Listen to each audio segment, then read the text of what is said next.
बाबा साहब भारत रत्न, संविधान निर्माता, नारी मुक्तिदाता, ज्ञान के पुंज,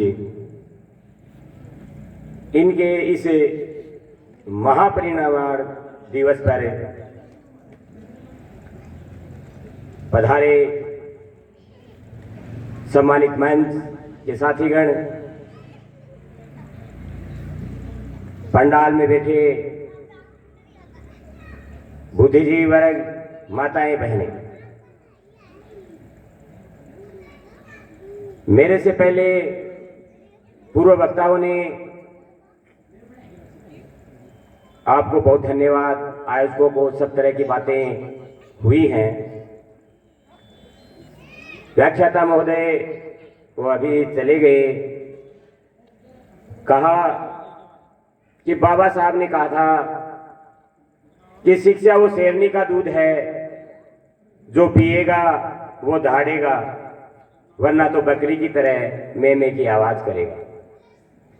तो हमें शिक्षा को हथियार बनाना है। हथियार के बगैर लड़ने जाओगे तो निश्चित रूप से हार जाओगे। इसी क्रम में हमारे बीच हरि सिंह जी डॉक्टर साहब जो पधारे, बहुत सारी बातें इन्होंने बताई, लिंग भेद, उसके अलावा समानता को इन्होंने विशेष जोर दिया, शिक्षा का संचार, समाज सेवा का काम करने के लिए ऐसे ही बुद्धिजीवी लोगों को आगे आकर हमारा मार्गदर्शन हम सबका करेंगे तो हमारा समाज भी उन्नति के शिखर को छुएगा। अब मैं मेरी बात को रखना चाहूंगा जो डॉक्टर साहब ने शुरू की थी कि बदलाव वैसे बुद्धा का भी है कि परिवर्तन प्रकृति का नियम है, लेकिन ये चेंज आएगा कहां से। मैं आपको एक कहानी सुनाकर एक कहना चाहूंगा, सभी ध्यानपूर्वक सुने। जो एक बार डॉक्टर साहब की तरह बहुत बड़े डॉक्टर थे, किसी की आंखें खराब हो गई, कहीं इलाज नहीं हो पा रहा था, तो वो डॉक्टर साहब के पास चले गए। डॉक्टर साहब ने उनकी आंखों का ऑपरेशन किया। नर्स ने बहुत सारी चीजें, जो उपकरण मेडिकल डिपार्टमेंट में होते हैं, डॉक्टर साहब को बहुत सारी उपकरण उन्होंने दिए और उनका इलाज हो गया, उनकी आंखों का इलाज हो गया। अब वो महिला और उसका जो पति जिसकी आंखें ठीक हुई एक मंदिर की ओर जा रहे हैं। वहां वो प्रसाद लेकर, पेड़ा लेकर जा रहे हैं और उस पेड़ों को वहां चढ़ा देते हैं। वो नर्स भी, जो क्योंकि हॉस्पिटल की ओर से जा रहे थे, तो वो नर्स भी देख रही थी। तो वो जैसे डॉक्टर साहब बैठे हैं हरि सिंह जी, ऐसे ही वो डॉक्टर साहब के पास जाती है कि डॉक्टर साहब जिनका हमने ऑपरेशन किया, जिसका हमने आंखों की रोशनी दी, वो उधर मंदिर में चले गए और वो सारी मिठाई तो वो वहां चढ़ाकर आ गए, हमें तो मिठाई दी नहीं। तो डॉक्टर साहब ने उनको कहा कि मैंने इसकी आंखों का ऑपरेशन किया है, इसके दिमाग का ऑपरेशन नहीं किया, इसलिए हमारे हम लोगों को, मूल निवासी बहुजन लोगों के दिमाग के ऑपरेशन की जरूरत है। इसलिए दिमाग का ऑपरेशन क्या होगा। डॉक्टर साहब ने कहा था कि बाबा साहब की बात इन्होंने रखी कि है मेरे प्यारे मूल निवासी बहुजन बच्चों, हम सब जो बैठे हैं, उन्होंने कहा बाबा साहब की, जिसकी आप तस्वीर देख रहे हो, कि हे मेरे प्यारे बच्चों, ये कारवां मैं बड़ी मुश्किल से यहां तक लेके आया हूं, हो सके तो इसको आगे बढ़ाना, लेकिन अगर तुम आगे ना बढ़ा सको तो किसी भी परिस्थिति में इसको पीछे मत जाने देना। लेकिन बड़े दुख, तकलीफ, कष्ट के साथ कहना पड़ रहा है, 74 साल के बाद भी आज हम देख रहे हैं जो बाबा साहब ने हमें संविधान दिया, संविधान में प्रत्येक वो अधिकार जो एक मनुष्य को अपने सर्वांगीण विकास के लिए, महिला पुरुष सभी को अपने व्यक्तित्व के विकास के लिए जो जो अधिकार चाहिए थे वो सब हमको मिले। कहां मिले? संविधान में मिले। लेकिन ये जानकर दुख होता है कि आज भी जो पढ़ नहीं पाए उनकी तो बात ही क्या कहूं, लेकिन जो पढ़े लिखे लोग हैं, जो विद्वान लोग हैं, उन लोगों ने भी संविधान को ठीक से नहीं पढ़ा, जिससे हमें सब कुछ मिलता है, उसको ठीक से वो तक नहीं जान पाए। बड़े दुख की बात है कि आज आप देखोगे उस संविधान में क्या क्या हुआ, ये कारवां पीछे क्यों जा रहा है। मैं स्कूल में व्याख्या था, मैंने देखा, मेरी 17 साल की नौकरी में 1 से 8 तक के बच्चों को, पहले की सरकारें जो थी उनका नियम बनाया कि 1 से 7 तक के बच्चों को फेल नहीं करना है, जिसको शिक्षालय कहा गया, विद्यालय कहा गया, वहां पर सरकारों ने रोटी सब्जी दाल दलिया भूखे लोगों को, वहां वो शिक्षा का जो विद्यालय था, लेकिन हमारे बच्चों को वहां शिक्षा की बजाय फेल कोई होगा नहीं, 7वीं तक फेल नहीं होगा तो क्या होगा कि उसकी माँ, उसका पिता, उसका दादा दादी, क्योंकि फेल तो बच्चा हो नहीं रहा, उसके तो फर्स्ट डिवीजन आ रही है, तो उसके माँ बाप पढ़ाई के संदर्भ में वहां नहीं जाते स्कूल में। मैंने नहीं देखा कोई पढ़ाई के लिए गया है, वो ये कहने जाते हैं कि हमारे बच्चे को दूध है उसमें पानी मिला, दाल सही नहीं मिली, रोटी कच्ची थी, दलिया सही नहीं था। ये सारी बातें, इस तरह की शिक्षा प्रणाली। तो जब बात, अगर वो बच्चा फेल होता तो उसकी माँ और बाप ये कहता कि मेरे बच्चे को मैं रोजाना भेजती हूँ, ये अध्यापक तुम्हारी कोई कमी होगी, क्यों नहीं पढ़ पाया, ये कैसे फेल हो गया। तो वहां बात शिक्षा और विद्या की होती, लेकिन रोटी और सब्जी के अंदर ही वहां बात हो पाती है।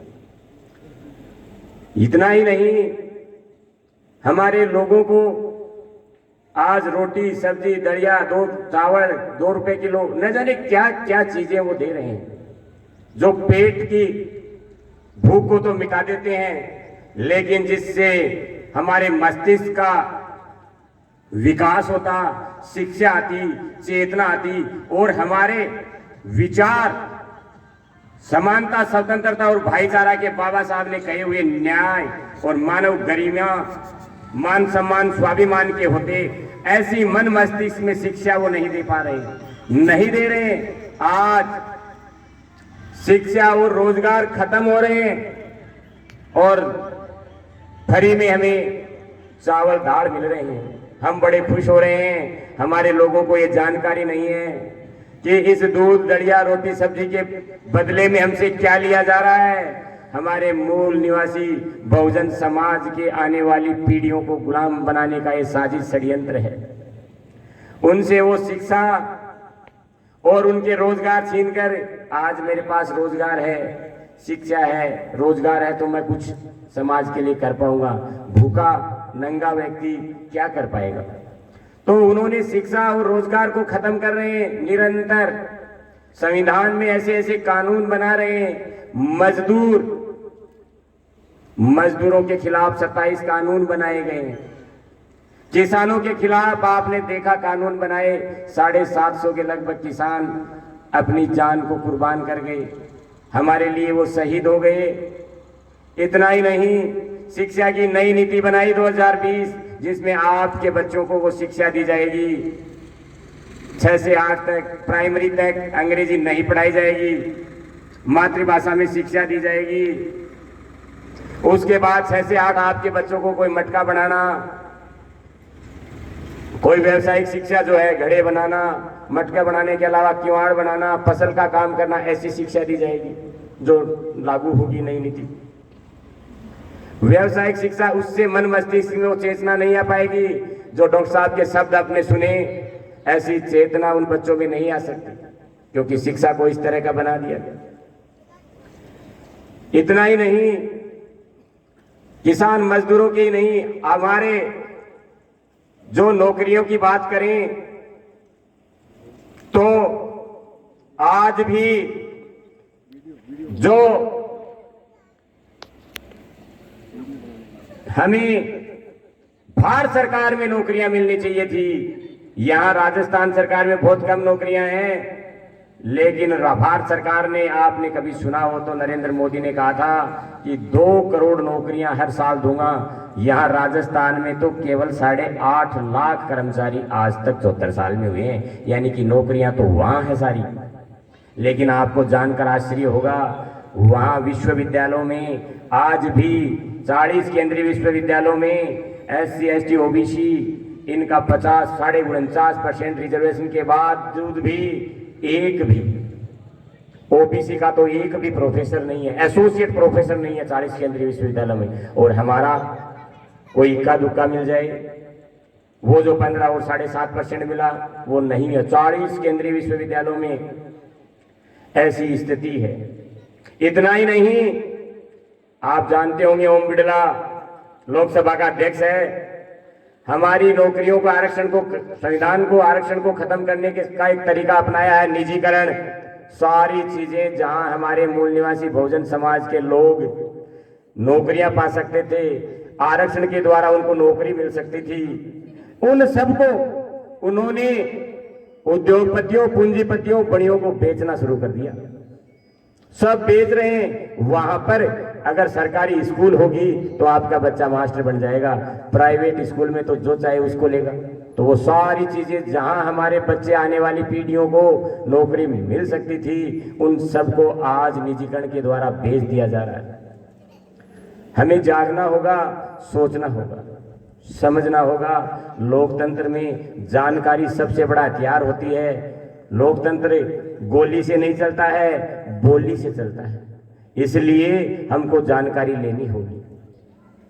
तो निजीकरण के द्वारा और जो कुछ नौकरियां छोटी मोटी मिल भी रही हैं, तो उनको संविदा की भर्ती है, जिसमें राजनीतिक होगा। संविदा पर न सिर्फ उसका शोषण होगा, बल्कि हमारा आरक्षण संविदा की नौकरियों में नहीं मिलेगा।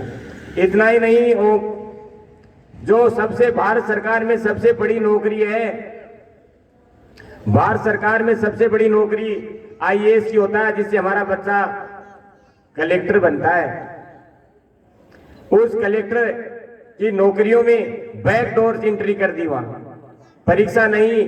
ओम बिड़ला की बेटी और न जाने कितने लोगों को पीछे से एंट्री ला रहे हैं, और IAS से भी बड़ा उसको सचिव बनाया जा रहा है।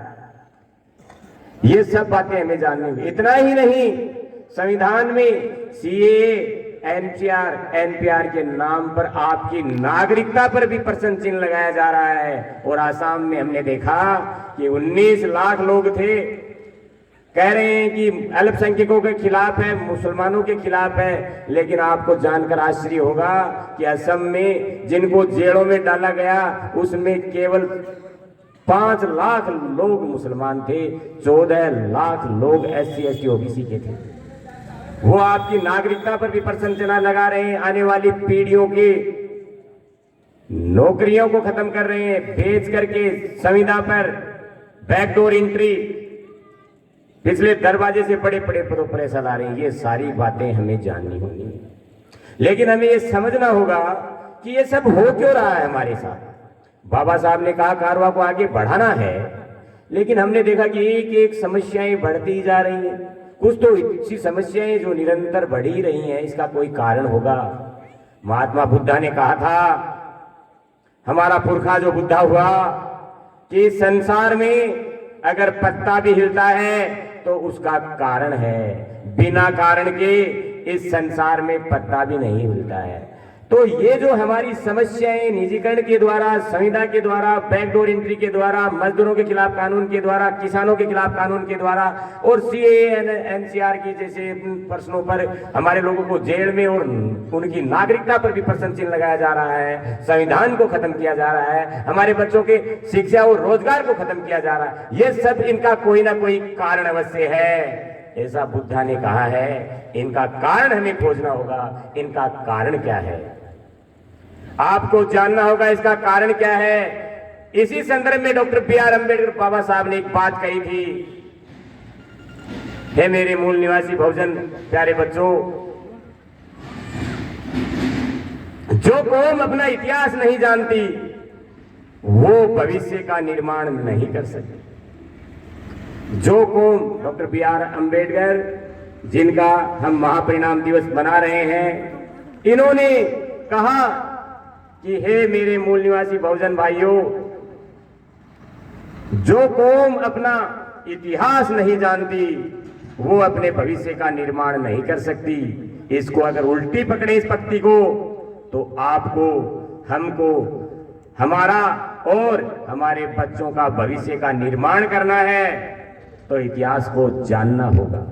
ये क्या है इतिहास?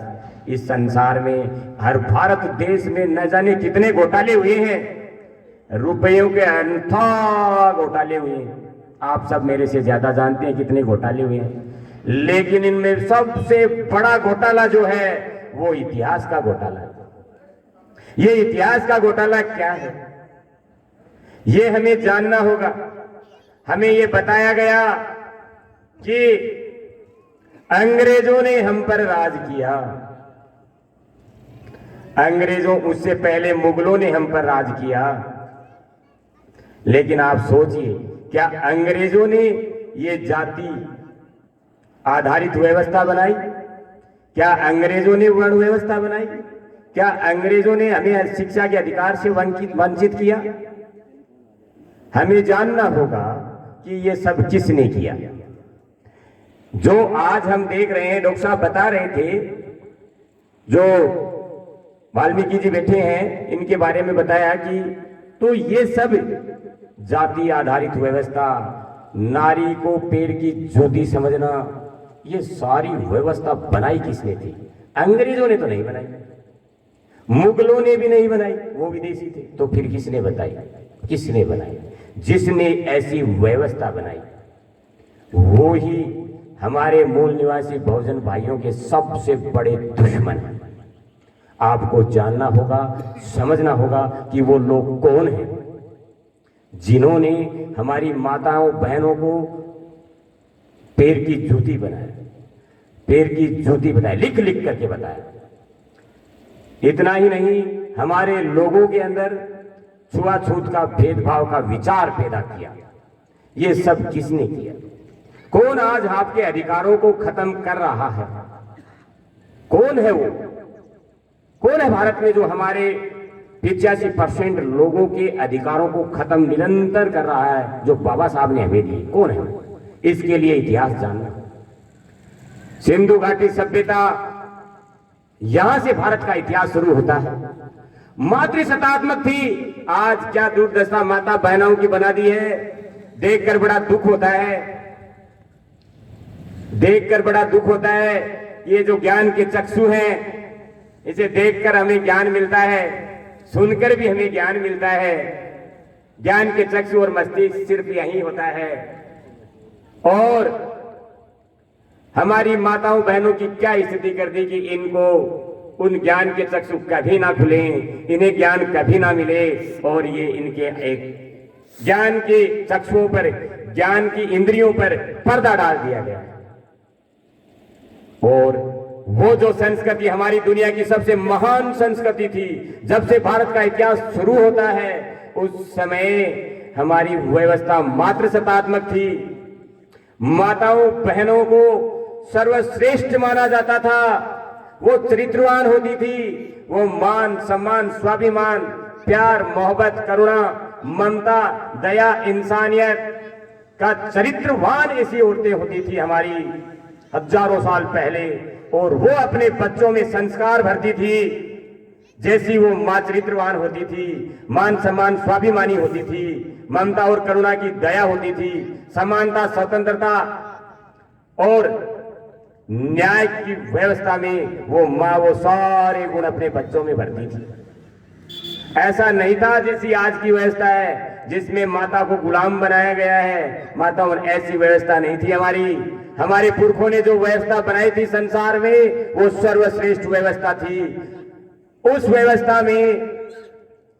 उस व्यवस्था को हमें ये पढ़ाया जाता है। मुझे माफ़ी चाहता हूँ, मेरा क्या बार बार फ़ोन आ रहा है, मुझे हॉस्पिटल जाना है। यहाँ चलता रहेगा आपका। आपकी देखी बात सुनने में बहुत अच्छा लग रहा है और बहुत अच्छा बोल रहे हैं आप। और वो जरा नज़दीक से ना मुझे बुरा हो गया। अब मैं इसलिए मैंने आपको बताया। तो एक मिनट में जरा इनसे माफ़ी चाहता हूँ कार्यक्रम में बीच में जो व्यवधान डालने के लिए। हॉस्पिटल से बार बार फ़ोन आ रहे हैं, इसलिए मुझे जाने की इजाज़त दीजिएगा। आप सबसे इजाज़त चाहता हूँ और आप सबसे मेरा आग्रह ये है, मेरे लायक कभी भी कोई काम हो तो मेरा घर और हॉस्पिटल में तो मैं आने की नहीं बोलूँगा, क्योंकि क्यों कोई बीमार पड़े क्यों हॉस्पिटल में आए, ठीक है। तो जब भी कभी कोई काम हो मेरे घर आइए आप, मैं जैसा भी हूँ तो मैं धन से साथ हूँ।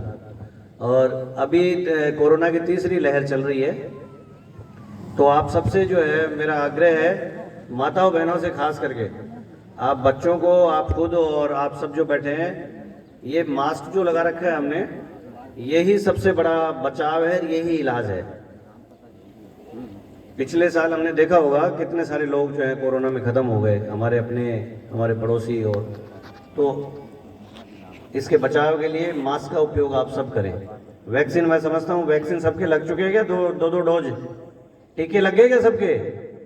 एक लगा है।